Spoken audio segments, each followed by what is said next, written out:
"What else is it going to be called?" said the doctor. "It's never the mediocre hall or the in urgent need of renovation hall. It's always the great hall. Although, looking round this one, a lick of paint wouldn't do any harm," Clara agreed. When they reached the dais, Mikhail bowed and said, "My Lord Duke, my Lady Duchess, your guests." Clara glanced between Mikhail and the woman. Up close, the similarity between him and the woman was clear. His dark hair was military short, and hers was long and held in place beneath a jewelled cap. But both had golden tints that glinted in the light.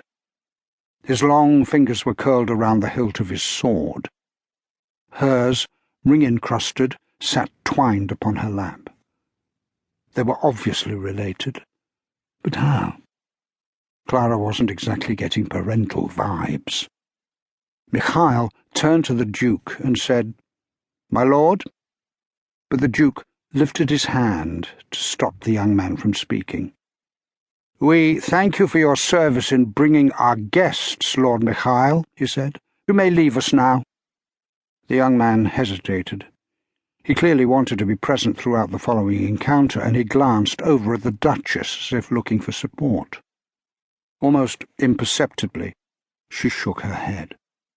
The scarlet flush passed over Mikhail's face again, but he bowed, turned, and left. "Families, huh?" said Clara to nobody in particular. The Duke frostily replied, "Lord Mikhail has a strong will, a flaw in many young men." "It's not really any of my business," Clara said, "but he seems to mean well." The Duke, however, had turned his attention to the doctor. "I am Aurelian," he said, "Duke of the most ancient, serene, and noble state of Varuz." He reached out to rest his left hand upon the arm of the woman next to him. "My wife, the Duchess Gwena." He nodded to the man standing beside him. "And the Lord Bernhard." In the silence that followed, Clara studied each of them in turn. The Duke was 40-ish, square and strong and obvious. His wife was about the same age, all the more beautiful for the small lines around her mouth and eyes, which were sharp and intelligent. Bernhard was so undistinguished as to be practically part of the shadows. Clara was impressed. She imagined he must put a lot of effort into doing that. The pause continued. "What are they waiting for?" whispered Clara. "Search me," the doctor whispered back. Then, clearing his throat, he said, "Sorry, was I meant to be saying something at this point?" He waved at them. "Hello yourselves." Then he frowned. "Was that meant to be more formal?" Bernhard stepped forward and studied them both closely. Then he turned back to the Duke. "My lord," he said quietly, "this is not the ambassador." "No," said the doctor. "I'm not an ambassador. Well, no, let's not complicate things. I'm not any ambassador you're expecting, probably. No, not probably, not at all." Bernhard glanced behind them, and Clara became conscious that there were people moving in softly.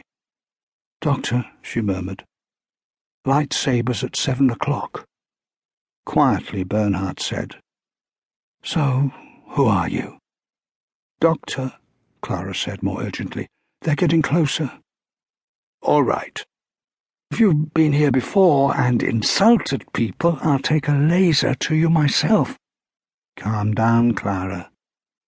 "So start apologizing or something, anything, now." "I come in peace," cried the doctor. Aurelian lifted his hand. The guards and their lasers got no closer. Slowly, Aurelian rose from his chair. In wonder, he said, "I know you. I know who you are." Stepping down from the dais, he walked towards the doctor and then knelt before him. The doctor gave an embarrassed laugh. "You're loving this, aren't you?" said Clara. The doctor patted Aurelian awkwardly on the shoulder. "You know, I don't think this is entirely necessary." But the Duke's head was bowed.